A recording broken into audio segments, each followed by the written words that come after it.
네, 벌써 겨울이 다 끝나고 봄이 왔는지도 모르게 여름이 확 다가오는 것 같아요. 밖에 나가면 굉장히 더운 날씨. 지금 이 자리에도 반팔티를 입고 있는 사람이 굉장히 많을 정도로 날씨가 더워지고 있습니다. 봄이 사실 연애하기 제일 좋은 계절인데 그 연애하기 좋은 계절을 저희는 지금 놓치고 있는 거죠. 중간고사 끝나고 마음의 여유가 생기고 날은 따뜻해지니까 많은 사람들이 하는 것 중에 하나가 소개팅이라는 걸 하게 됩니다. 여러분 중에 소개팅 해보신 분 계세요? 나는 소개팅을 한 번이라도 해봤다. 손 한번 들어보시기. 네, 성민이 훌륭해요.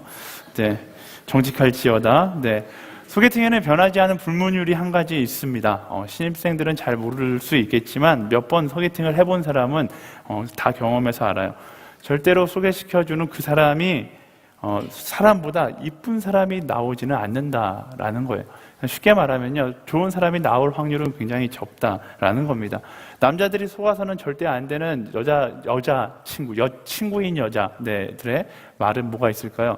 내가 한 명을 소개시켜 주려고 하는데 진짜 괜찮아, 진짜 예뻐. 네, 남자들 이 말에 속으면 안 돼요. 제가 대학교 다닐 때 제가 영문학과를 다녔잖아요. 영문학과를 다녀서 저희 과에 80명이 정원이면 15명이 남자고 나머지가 다 여자였거든요.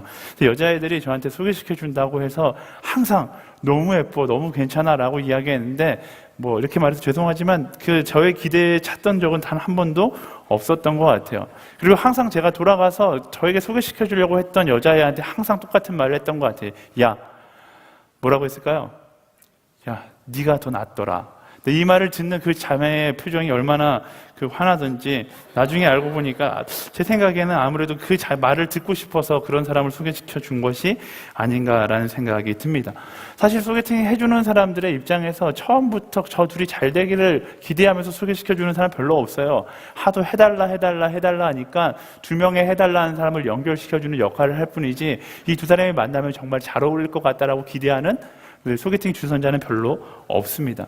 그래서 제가 연애에 관한 글을 읽다가 이런 말이 있더라고요. 소개팅은 만남의 장이 아니다, 배움의 장이다 라는 말이 있더라고요.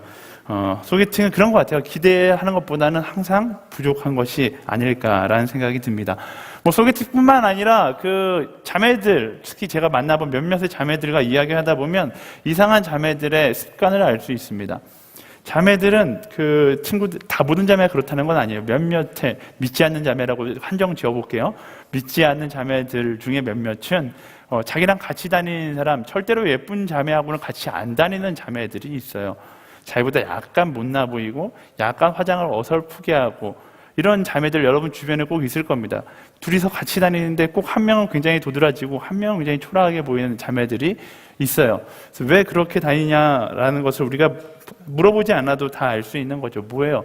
결국 다른 사람으로 인하여서 내가 조금 더 빛나고 싶어하는 그런 사람의 내면 심리가 있기 때문에 그런 거죠.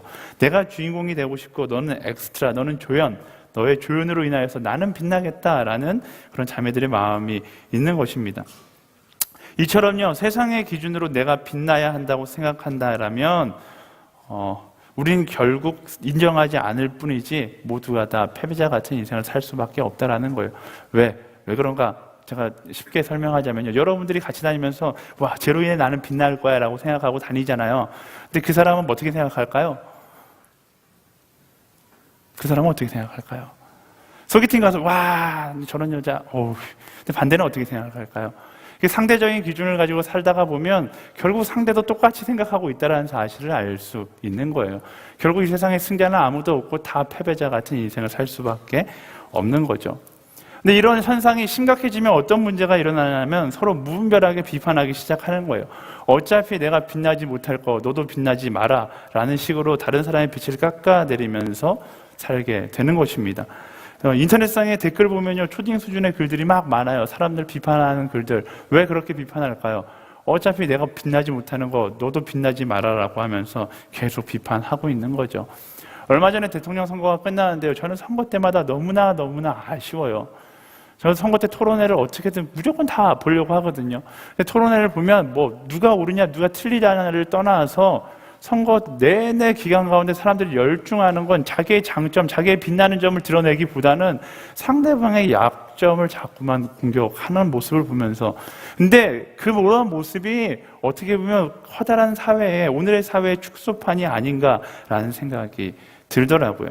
자신에 대해서 막상 자신은 없는데 세상 가운데 다른 사람이 빛나는 건 싫으니까 보이지 않는 곳에서 혹은 보이는 곳에서 비판과 비난을 마구잡이식으로 하고 살아가는 것이죠. 그래서 오늘날 뒷담화가 활개치고 있는 거예요. 여러분, 뒷담화에 무슨 얘기예요? 뒷담화하면서 좋은 얘기하는 사람 별로 없어요. 뒷담화라는 말 자체가 그 어떤 상대에 대해서 부정적인 이야기를 하는 거죠. 그걸 통해서 무엇을 얻는 거예요? 그래도 내가 쟤보다 낫다라는 그냥 자기 만족감을 얻으면서 살아가는 거죠. 친구 둘 셋이 모이면 항상 그런 뒷담화하면서 서로 기뻐하고 희희락락하는 세상이 지금 우리가 살고 있는 세상입니다. 이런 세상 가운데 우리는 어떤 기준을 가지고 살아야 하는가? 우리도 똑같이 세상 기준처럼 다른 사람들을 낮게 평가하며 다른 사람들의 어둠을 기뻐하면서 희희락락하면서 살아가야 하는 것인가? 그렇지 않다라는 거예요. 오늘의 결론부터 이야기하자면 우리는 세상의 그런 헛된 기준이 아니라 말씀의 기준, 그 말씀이 이야기하는 소명과 사명을 따라 살아가는 삶을 살아가야 한다라는 것입니다. 여러분들, 교회 좀 다니는 사람들이 제일 싫어하는 캐릭터가 바리새인이라고 이야기하잖아요. 예수님을 십자가에 못 박은 사람. 하지만 세상 가운데 부정의 이야기를 하고 뒷담화하며 기뻐하며 살아간다라면 나는 바리새인과 똑같은 인생을 살아가고 있다라고 생각해도 괜찮습니다. 오늘 말씀을 통해서 우리는 어떤 삶을 살아가야 하는가 함께 나눠보면 좋을 것 같은데요. 31절 말씀 함께 읽어보겠습니다. 31절 시작. 바리새파 사람들이 예수께 와서 말했습니다. 여기서 떠나 다른 곳으로 가십시오. 헤롯이 당신을 죽이려 합니다. 아멘. 이상한 장면이죠. 바리새파 사람들은 예수님을 굉장히 싫어하는데 오늘 말씀의 31절 말씀을 딱 읽어보면 예수님을 굉장히 위하는 척하고 있다는 사실을 알 수 있습니다. 어떤 일이 일어난 것일까? 이 말씀의 배경을 보면 결국 바리새인들의 눈치 작전에서 이런 현상이 일어나기 시작하는 거예요. 당시 사회의 모습과 말씀의 정황을 보면 딱 알 수 있어요. 당시 예수님이 나타나기 전에 예루살렘 가운데 가장 유명했고 가장 이렇게 힘을 펼쳤던 사람은 바리새인들이었습니다. 다들 바리새인들을 우러러보고 존경하면서 스타 취급해줬는데 예수님의 오신 이후로 자기들의 인기가 시들어지고 있다는 것을 느끼게 된 거죠. 막상 자신들이 처한 현실을 인정하기는 자존심이 상하고 그렇다고 가만히 놔주자니까 자신들의 위상이 떨어지는 것 같아서 막 수단과 방법을 가리지 않고 예수님을 괴롭히죠. 괴롭히다가 예수님이 떠나가시지 않으니까 나름의 꾀를 낸 것이 예수님을 위하는 척하면서 예루살렘을 떠나게 만들려고 하고 있는 거예요. 그래서 핑계를 한 가지 대는데 헤롯의 핑계를 대면서 예수님을 협박하기 시작하는 거죠. 헤롯이 당신을 죽이려고 한다. 나는 당신이 죽는 것을 원치 않습니다. 당신이 헤롯에게 죽음을 당하는 것은 너무나 안타까운 일입니다. 그러니까 빨리 다른 곳으로 도망가라라고 이야기하는데요. 말은 이렇게 하지만 그들의 속마음은 야 예수 내가 빛나야 하니까 너 좀 예루살렘에서 꺼져줬으면 좋겠다라고 바리새인들이 이야기하고 있는 것입니다. 겉은 상대를 위하는 척하지만 정작 속에서는 모든 것을 자기 위주로 계산하고 있는 거예요. 어디서 많이 본 것 같지 않습니까? 저는 사회생활 할 때 너무나 많이 봤던 것 같아요. 우리 주변 가운데 너무나 흔하게 일어나는 일들이죠. 누군가를 위하는 척하지만 그 위하는 척하는 이명 가운데는 나의 유익을 위한 계산들이 너무나 많을 때가 있습니다. 누군가를 위하는 척하지만 그 위하는 척하는 그 행동 가운데는 너는 사라지고 내가 빛나야 되겠다라고 생각하는 사람들의 마음이, 숨겨진 마음이 있을 때가 너무나 많이 있죠. 사실 현대인들, 제가 볼 때는 학문에서도 마찬가지인 것 같아요. 많은 학문과 많은 현대인들의 지혜가 이것에 대해서 가리켜요. 어떻게 하면 너의 마음을 숨기고 너가 더 빛나게 빛날 수 있는가를 세상에선 계속해서 가르치죠. 그것이 지혜라고 이야기해요. 여러분들이 학교에서 배우고 있는 것 중에도 많은 부분들이 어떻게 하면 상대를 속이고 나의 유익을 취할 수 있는가를 가르치는 것을 배우고 있기도 할지 모르겠습니다. 어쨌든 그런데 그게 과연 옳은 능력인가? 세상은 그것을 지혜라고 이야기하지만 말씀에 비추어 봤을 때 나를 숨기고 상대방으로부터 나의 유익을 취하는 것, 상대방을 낮추고 내가 높아지는 것, 그게 과연 옳은 능력인가? 저는 사람이 할 수 있는 악한 일 중에 어떻게 보면 가장 악한 일 중에 하나가 바로 이런 일이 아닐까 싶습니다. 나를 숨기고 나는 착한 척하면서 상대는 낮추고 나는 높아지는 것, 하나님께서 절대로 이것을 기뻐하시지 않는다라는 사실을 여러분들이 기억했으면 좋겠어요. 그만큼 여러분들이 여러분 스스로에게 정직할 수 있어야 한다라는 겁니다. 커플들 중에 헤어지는 커플들이 저에게 와서 이제 연애를 상담하다 보면, 제가 이전에 한번 이야기한 것 같은데요, 헤어지는 이유는 막 여러 가지 구차한 이유들이 있지만 딱 한 가지예요. 뭐예요? 상대방에게 더 이상 매력을 느끼지 못하니까 헤어지는 겁니다. 성격 차이, 가정 문제, 시간이 없어서, 취미가 안 맞아서, 뭐 여러 가지 이유가 있지만 뭐 본질적인 이유는 하나예요. 정말로 사랑한다라면 이런 문제들 때문에 헤어지지 않겠죠. 그냥 상대에게 매력을 느끼지 못하니까, 상대가 싫어졌으니까 헤어지는 거예요. 근데 문제는 뭐냐면, 특히 남자들이 굉장히 문제죠. 쪼잔하게 헤어질 거면, 싫어졌으면 난 네가 싫어졌어, 헤어지자라고 이야기하면 깔끔하게 정리하면 되는데, 깔끔하게 정리하기 너무나 아쉬운 거죠. 특히 커플이 CC일 경우이거나 다른 철치 커플일 경우에 더 그런 거예요. 왜? 거기서 내가 이 여자를 찾다가는 나쁜 놈으로 취급받고 더 이상 연애 생활을 연장해서 할 수 없기 때문에 그런 거예요. 그래서 어떻게 하는 거예요? 남자들이 많이 하는 야비한 수법, 이렇게 약간 시크한 척하면서, 약간 관심이 없어진 척하면서 여자를 대하는 거죠. 그러다가 보면 여자가 굉장히 집착하면서 남자친구에게 굉장히 잘해주거든요. 그러다가 여자가 어느 순간 눈치를 채고서 이렇게 얘기하는 거예요. 너 왜 이렇게 변했어? 우리 헤어질까? 그럼 남자가 그때 어떻게 해요? 그 말을 캐치하는 거죠. 우리 헤어질까? 뭐 헤어지자고? 그래, 네가 헤어지자 그랬어. 우리 헤어지는 거야 이제. 나 때문에 헤어지는 게 아니라 너 때문에 헤어지는 거야 라고 이야기하는 거죠. 굉장히 나쁜 놈들이에요. 네. 어떻게든 포장해서 아름다운 이별을 해보려고 노력하는 사람들이, 저는 나쁜 사람 중에 가장 나쁜 남자들이라고 생각합니다. 상대방을 엄청 위하는 척 이별을 통보하지만 속으로는 내 길을 막는 이별을 만들고 싶지 않은 그 남자의 고도의 전략이 숨겨져 있는 것이죠. 근데 남자들의 이런 모습, 손해보기 싫고 나는 나쁜 놈이 되기 싫으니까 내가 아니라 너가 나쁜 놈이 되라, 이게 어떻게 보면 세상의 방법이다라는 거예요. 오늘 살아가는 많은 사람들이 이렇게 세상 가운데 너를 나쁜 놈 만들어서라도 나는 착한 놈으로 남고, 너를 나쁜 놈 만들어서라도 나는 빛나는 자리에 남아있고 싶어하는 인생을 살아갑니다. 하지만 말씀은 그렇게 이야기하지 않아요. 그것이 말씀이 이야기하는 정의라고 생각하고 세상에서 똑같은 방법으로 살아간다면 잘못된 생각입니다. 저는 여러분들, 특히 허브대학교 연애하는 사람들 많은데요, 헤어지는 사람도 엄청 많아요. 근데 제발 헤어질 때 좀 깔끔하게 헤어졌으면 좋겠어요. 여러분의 감정을 솔직히 이야기하고 헤어졌으면 좋겠어요. 커플들 중에 제일 아쉬운 커플이 뭐예요? 꼭 헤어지면 한 명은 떠나요. 근데 뭐 치사하게 남자가 안 떠나고 여자가 떠나는지 잘 모르겠는데, 어쨌든 전 그런 커플들이 나오지 않았으면 좋겠어요. 왜 그렇게 아쉬운 일들이 일어나는 거예요? 결국 다 이렇게 자기중심적으로 생각하고 자기중심적으로 결론 지으려고 하니까 이런 일들이 일어나는 거죠. 갑자기 이야기가 좀 다른 데로 넘어가는데 정리하고 넘어갈게요. 연애하는 커플들 헤어질 때 깔끔하게 정리하고 헤어졌으면 좋겠어요. 구차하게 변명되지 말고요, 마음을 솔직하게 터놓고 이야기할 수 있으면 좋겠어요. 그게 세상의 방법도 마찬가지예요. 세상의 방법도 자꾸만 내가 손해보려고 하지 않고 내가 나쁜 사람이 되려고 하지 않으면 자꾸만 거짓말하게 되는 거예요. 자꾸만 옳지 않은 길을 선택하게 되는 거죠. 여러분들이 옳지 않은 길을 선택하는 99%의 이유는 나의 유익을 포기하지 못해서 옳지 않은 길을 선택하게 되는 거거든요. 그런데 우리 선택의 기준은 나의 유익이 아니라 옳음과 옳지 않음이에요. 여러분 마음 가운데 하나님께서 만들어 놓으신 양심이 옳지 않다라고 이야기한다면 그것을 선택하지 않을 수 있는 용기가 있어야 한다라는 것입니다. 사단이 우리들에게 하는 거짓말 중에 제일 많은 거짓말이 너는 무조건 주연 배우가 되어야 한다라는 거거든요. 너는 세상 가운데 무조건 빛나야 된다라고 이야기하는 거예요. 그렇지 않아요. 우리의 인생은 영원히 빛날 수 없고 이미 주인공으로 창조된 것도 아니에요. 아무리 세상을 짓밟고 올라가서 가장 큰 빛을 내는 사람이 된다 할지라도 결국 시간이 지나면 그 빛을 내려놓고 주님 곁으로 가야 되는 사람이 우리라는 거죠. 이 사실을 안다면 뻔하잖아요. 주인공은 나 자신이 아니라 나를 창조하신 하나님이 주인공이실 거예요. 내가 주인공이라고 생각하고 살면서 수많은 빛들을 얻어갖고 수많은 사람들에게 박탈감을 주고 내가 높아진다라면 어느 순간 그 모든 것을 내려놔야 되는 그 순간 가서 여러분들이 경험하게 될 박탈감은 비교할 수 없을 정도로 크게 될 것입니다. 그리고 그 순간 깨닫겠죠.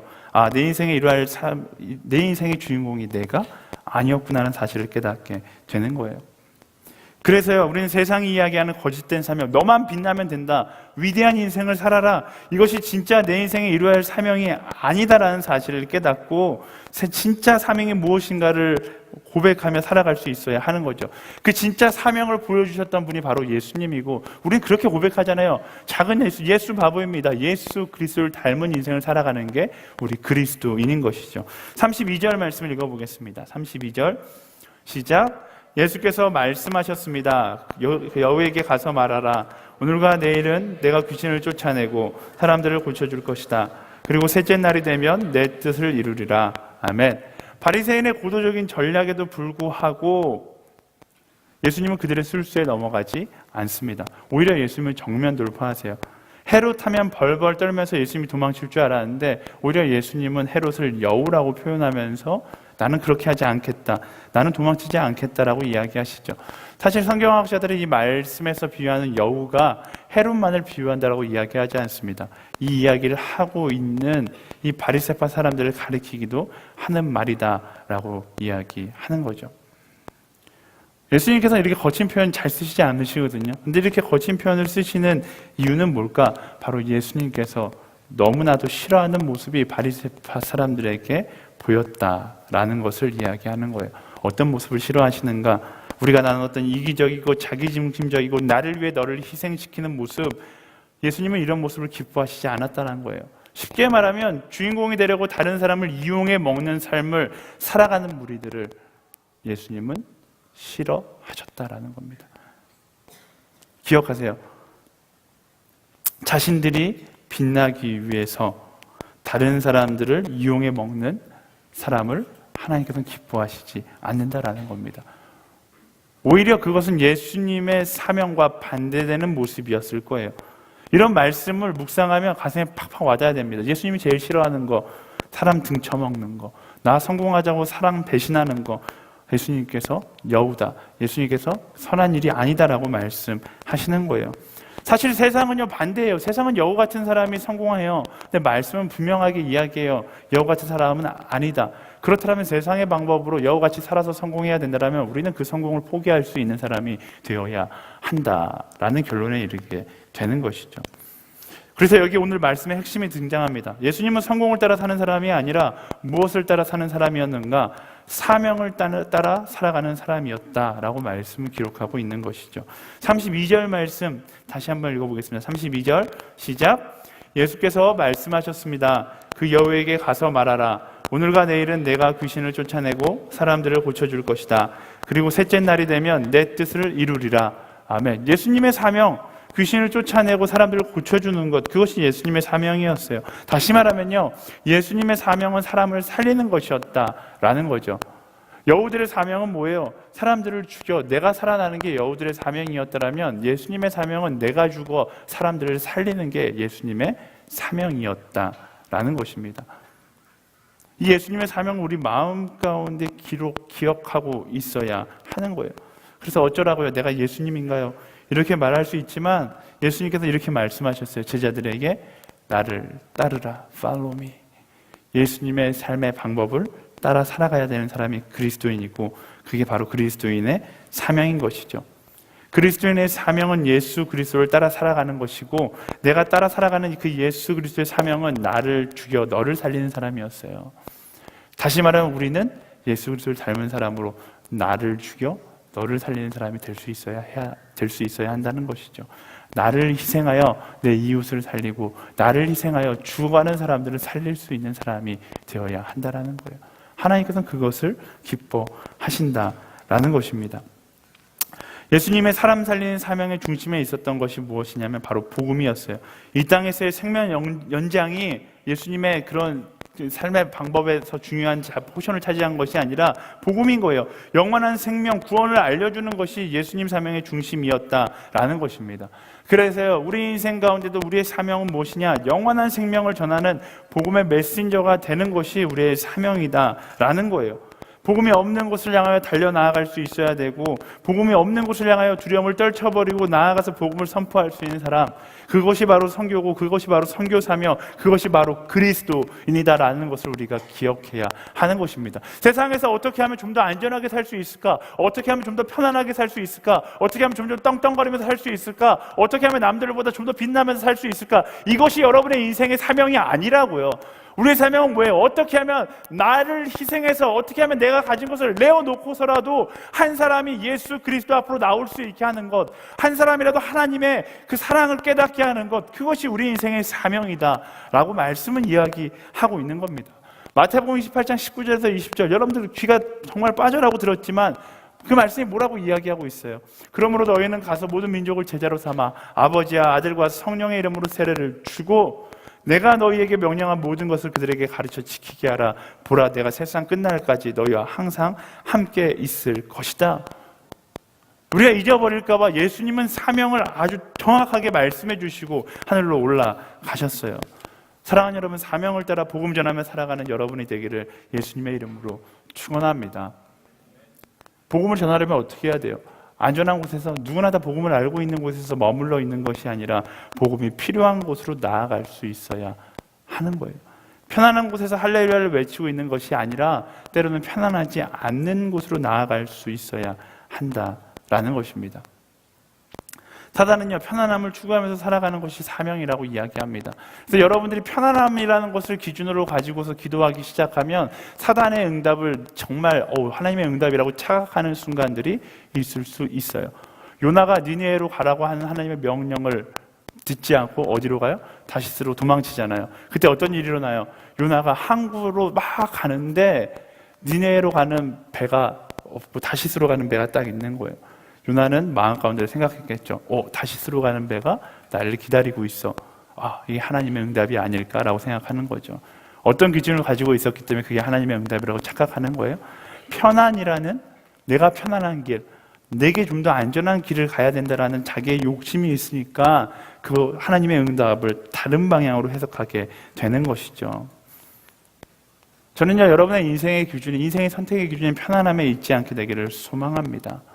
예배도 마찬가지예요. 편안한 예배, 나에게 맞는 신앙생활, 맞춤 식기도 이런 거 여러분들 좋아하잖아요. 하지만 그리스도인들은 그런 것을 따라 살아가는 사람들이 되어서는 안 되는 거예요. 편안함과 사명은 절대로 상관관계가 아니에요.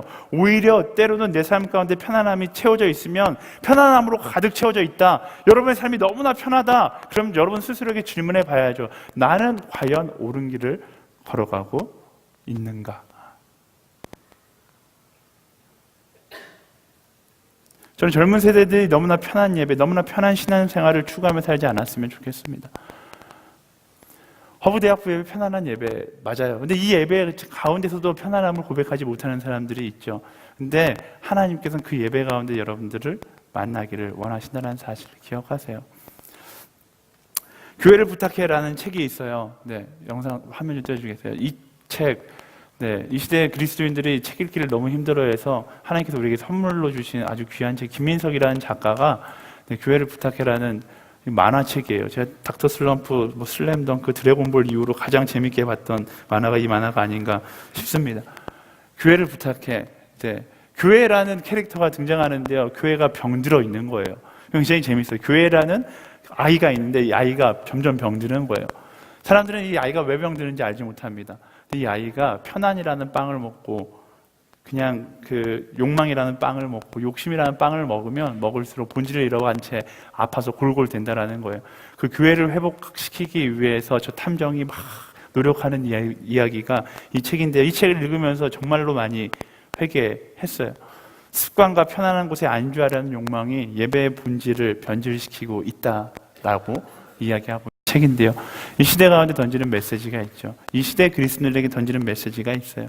사명은 분명히 편안한 가운데 안주하지 말라라고 이야기하는데 우리의 신앙은 편안한 가운데 안주하려는 신앙으로 흘러가고 있다라면 우리는 거기서 스탑을 외칠 수 있는 사람이 되어야 한다라는 것입니다. 제가 자주 하는 이야기지만요, 말씀은요 편안함이 사람을 편안한 길로 가라고 이야기하지 않는다라는 것입니다. 편안함이 여러분들이 잘 하고 있다는 것을 의미하고 있지 않아요. 세상의 기준은 잘 되고 잘 먹고 잘 살고 편안한 것이 잘 되고 있다는 것을 의미하지만 우리의 신앙은 그렇지 않아요. 내가 잘 살고 있다는 것이, 내가 편안하다는 것이 여러분들이 올바른 방향으로 가고 있다는 것을 의미하지는 않는다라는 것입니다. 오히려 오늘의 편안함이 나의 사명을 갉아먹고 있을 수 있다는 사실을 여러분들이 기억해야 하는 거예요. 어렸을 때 하나님께서 선교사로 떠나가라고 말했던 수많은 사람들이 있을 겁니다. 저도 그렇고 여러분들도 그럴 거예요. 저도 선교사가 돼야지라고 결단하지만 꼭 제가 선교사로 결단하기 어려운 순간들이 있어요. 뭐냐면 나의 편안함을 포기하기 싫은 그 순간이 바로 선교사로 나가기 싫은 순간이죠. 마찬가지예요. 우리 삶 가운데 하나님의 부르심이 있는데 나의 편안함이 그 부르심으로부터 귀를 막게 만드는 순간들이 있는 거예요. 여러분들 그 하나님의 음성을 들을 수 있게 되기를 예수님의 이름으로 축원합니다. 이제 곧 아울리치 시즌이 다가옵니다. 사단은 아울리치로 고민하는 우리에게 이야기하죠. 미친 것 아니냐? 이 편안한 방학 생활을 놔두고 왜 네 돈 내고 고생하러 가느냐? 그런 사단의 목소리에 귀 기울이지 않게 되기를 바랍니다. 내 돈 내고 고생하러 가는 건 맞아요. 분명히. 제가 여러분들이 돈 많이 낸다고 해서 고생을 안 시킬 것인가? 절대로 그렇지 않습니다. 돈을 많이 내면 많이 낼수록 아울리치는 원래 회비에 비례해서 고생을 하게 되어 있는 것이 아울리치예요. 네, 내 돈 내고 고생하러 가는 것은 맞습니다. 하지만 그 고생하러 가는 길이 사명의 길이라면 달라지겠죠. 아울리치를 사람들이 왜 기쁜 마음으로 가는가? 그것이 내게 주어진 사명이기 때문에 그래요. 그 사명 따라가면 힘든 여정이 기다리고 있거든요. 그 사명 따라가면 어려운 시간들이 기다리고 있어요. 하지만 그 가운데서 우리는 평생 경험할 수 없는 기쁨을 경험하게 되는 거예요. 물이 없어도, 때로는 잠잘 곳이 없어도 행복해요. 왜? 내 사명을 다하는 길을 걸어가고 있기 때문에 그래요. 세상 가운데 떵떵거리며 아파트에서 호텔에서 좋은 데서 먹고 잘 때 느낄 수 없는 내 마음에 참된 평안이 넘쳐나는 그런 기쁨을 아울리치에서 우리는 경험하게 된다라는 것입니다. 저는 여러분들이 그런 것들 돈이 얼마가 됐든 내고서 갈 수 있으면 좋을 것 같아요. 그리고 그곳에서 하나님을 경험하는 거죠. FA도 마찬가지예요. FA 간다고 그러면은 미쳤다라고 이야기하는 사람들이 있어요. 선교사 나간다 그러면 미쳤다라고 이야기할 수 있어요. 하지만 저는 한 가지 확신하는데요. 내게 있는 것이 아무것도 안 남아진다 할지라도, 내게 100원이 들어있는 통장이 없다 할지라도 선교지에서 누릴 수 있는 그 평안과 그 기쁨은 세상 가운데서 우리에게 주는 평화와 기쁨과 비교할 수 없다라는 것입니다. 어떤 사람들이 이렇게 합니다. 사람을 살리는 복음 전하는 사명, 좋다. 근데 그런 거 일주일 가서 뭐가 달라지겠냐라고 비판하는 사람들 많아요. 근데 저는 이 비판을 들을 때마다 더 놀라운 하나님을 찬양합니다. 일주일 간다고 뭐가 달라지겠어요? 여러분 생각하기도 그러잖아요. 일주일 가서 말도 안 통하는 애들한테 SN의 가스마이 이렇게 이상한 부족으로 막 전도를 했어요. 할 수 있는 말이라고는 예수님이 당신을 사랑합니다. 이거 공항에 비행기에서 내내 외웠는데도 불구하고 안 외워져서 가서 종이 보고서 그냥 줄줄줄 읽으면서 복음 전도하는데 그 일주일 가지고 어떤 놀라운 일이 일어나겠습니까? 국내 아울리치도 마찬가지예요. 국내 아울리치 가서 이틀, 3일 만나고서 어떤 변화가 있겠습니까? 이게 사람의 생각이고 사람의 계산이죠. 사업으로 보면 이건 투자 가치가 전혀 없는 사업이에요. 그렇잖아요. 근데 놀라운 사실은 그 일주일로, 그 2, 3일로, 그 한 번의 만남으로 한 사람의 인생이 변화된다라는 것이 놀라운 것이죠. 저는 그게 하나님께서 살아계신 증거라고 생각해요. 성령님께서 역사하고 계시는 증거라고 생각합니다. 그 성령의 역사를 경험하기 원한다면 여러분 떠나보세요. 편안한 가운데 안주하고 있는 것이 아니라 부르신 선교지로, 부르신 아울리시 장소로 떠나면 되는 거예요. 그곳에서 하나님께서 얼마나 놀라운 분이신가를 경험하게 되는 것이죠. 그저께인가요? 영상이 하나 저한테 왔어요. 초계중앙교회라고, 저희 합천원 아울리치 가는 팀들은 알 텐데, 초계중앙교회 가서 저희는 매년 3일, 4일 그 지역에 있는 청소년들을 만나고 돌아옵니다. 내일이 스승의 날이라고 초계중앙교회 출신, 그러니까 저희가 한 5년 정도 합천으로 내려가는데 출신 대학생들이 여러분들한테 감사 영상을 보내왔어요. 네, 영상 보고서 설교 더 하도록 하겠습니다. 영상 준비됐죠? 네, 영상 볼게요.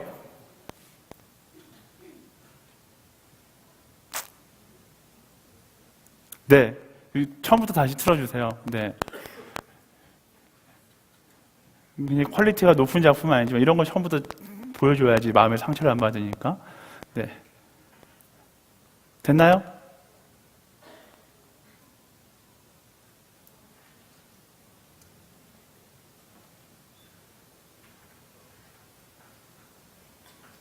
네, 이런 것도 메꿀 수 있는 탤런트가 있어야 되는데 무슨 말을 해야 될지 모르겠어요. 저 영상에 등장하는 사람들 손 한번 들어, 좀 민망하지만 손 한번 들어볼래요? 있나요 지금? 아, 저기 자매 한 명 있어요. 네, 우리 보기 전에 먼저 박수 쳐주는 센스를 발휘하면 좋을 것 같아요.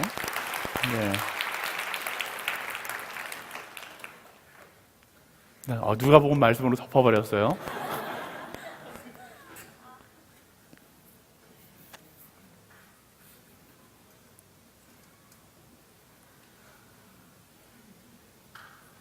네, 제가 무엇을 이야기하고 싶은 거냐면요.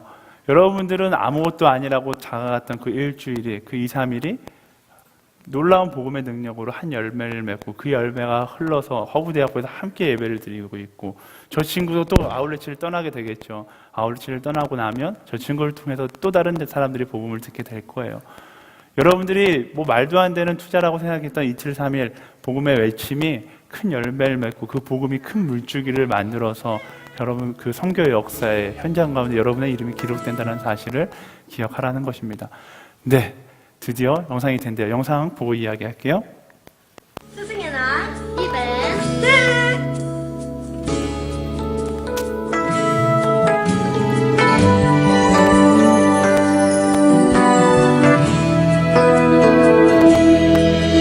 이제 우리 함께 모여서 주를 노래하네, 주를 찬양하며 자랑하네.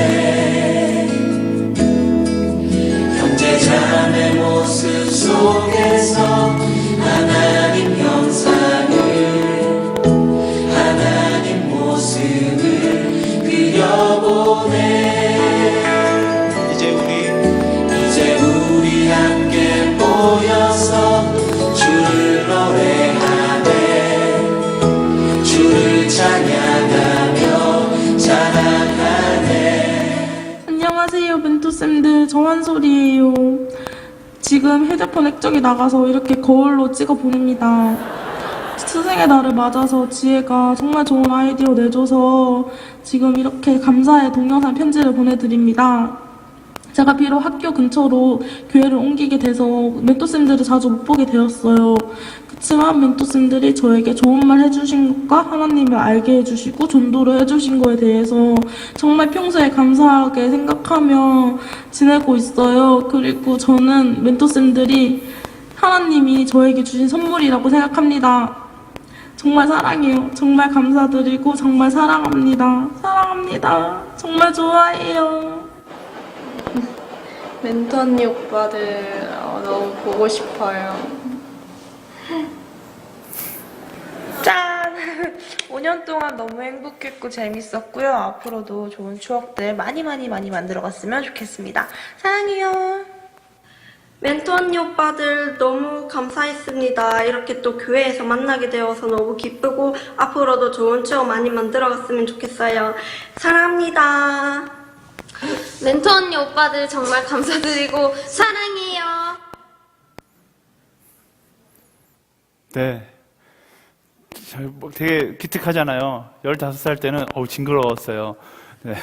막상 가서 우리가 막 함께하면 때로는 귀찮고 힘들고 왜 이해를 못하지? 이렇게 생각할 수도 있지만 그 짧은 시간의 만남을 통해서 하나님의 사랑을 함께 배우고 그들이 성장하여 또 복음을 이야기하는 사람이 된다는 사실, 그게 하나님이 살아계신다는 놀라운 증거가 아닌가 싶습니다. 복음의 능력이 흘러서 결국 열방을 덮게 되는 거예요.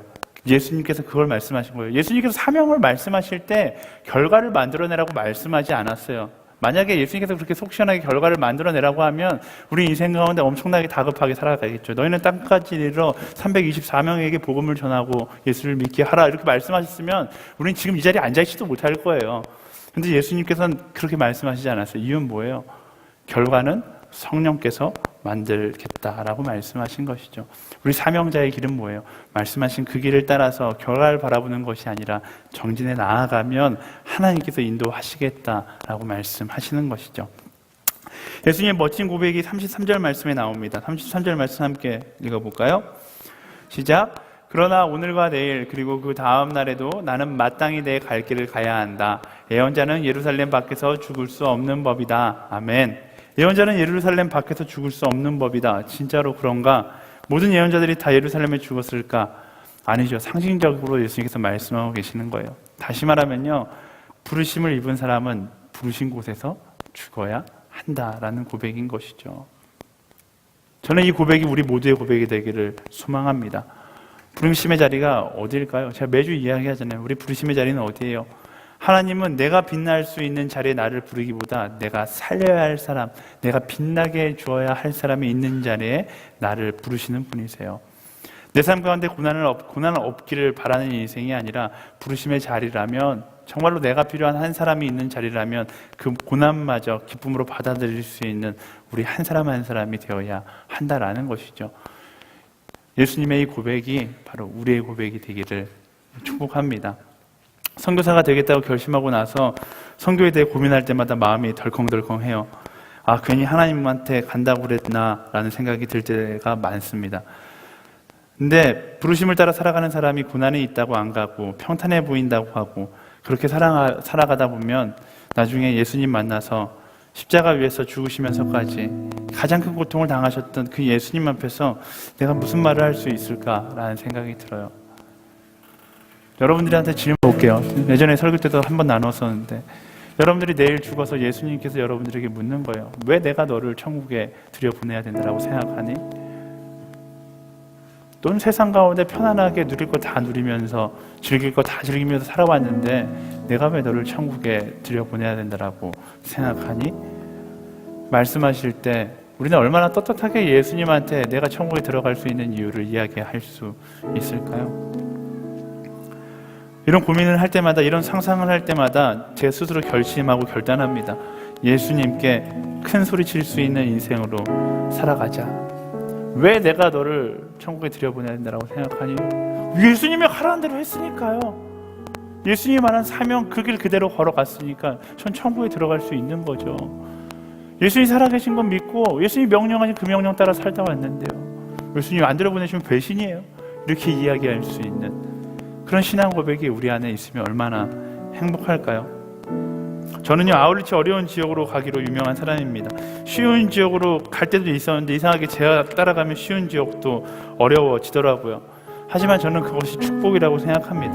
복음이 없는 곳을 향해 가는 것이, 복음이 없는 고통의 길을 걸어가는 것이 어떻게 보면 우리 인생 가운데 누릴 수 있는 가장 큰 축복이 아닐까 싶습니다. 왜요?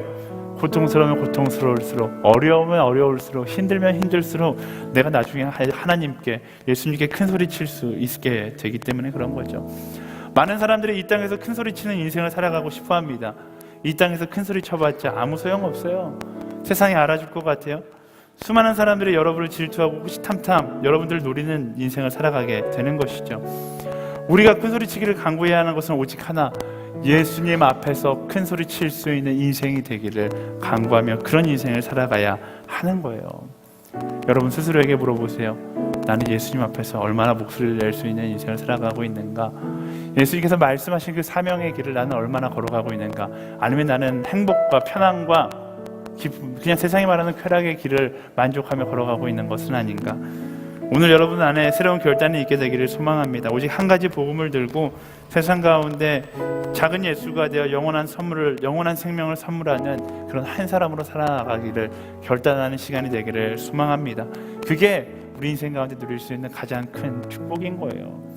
오늘 하루 편안한 길을 걸어가는 것이 내 인생의 축복이 아니라 오늘 하루 예수님을 따라 걸어가는 것이 내 인생의 가장 큰 축복임을 여러분들이 기억하고 그 길을 걸어가는 한 사람 한 사람들이 되기를 소망합니다.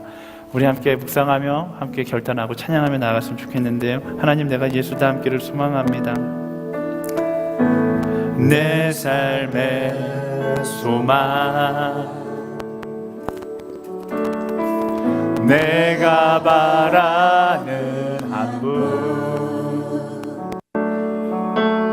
예수 닮기를 내가 원하네. 한없는 사랑, 풍성한 근육, 예수 닮기를 내가 원하네.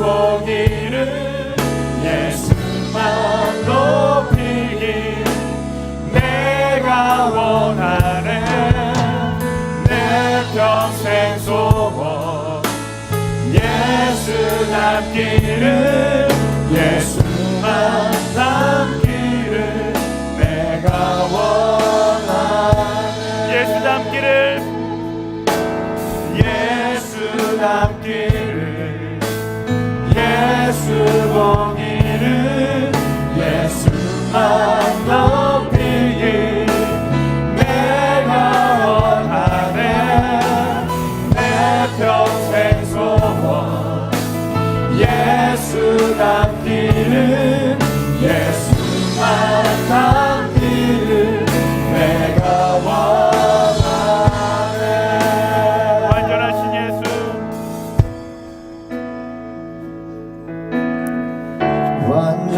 완전하신 예수 새롭게 하시네 연약한 내 영혼 온전하게 되리 완전하신 예수 완전하신 예수 새롭게 하시네 연약한 내 영혼 온전하게 되리고 예수 닮기를 예수 보기를 예수만 높이길 내가 원하네 내 평생 소원 예수 닮기를 예수만 닮기를 내가 원하네 우리 함께 기도하며 나아갈 때 하나님 세상의 방법을 따라 살아가는 것이 아니라 예수 그리스도를 따라 살아가는 인생 되게 하여 주시옵소서. 세상의 방법을 따라 내가 높아지기 위하여 거짓을 꿈꾸고 세상과 타협하는 인생이 아니라 하나님 나를 희생해서라도 죽어가는 한 영혼을 살리는 그리스도 예수를 알지 못하는 한 영혼 가운데 복음을 이야기할 수 있는 그런 작은 예수로 주님 살아가게 하여 주시옵소서. 우리 시간 주여 한 번에 치고 간절히 기도하며 나아가겠습니다. 주여 하나님 그렇습니다.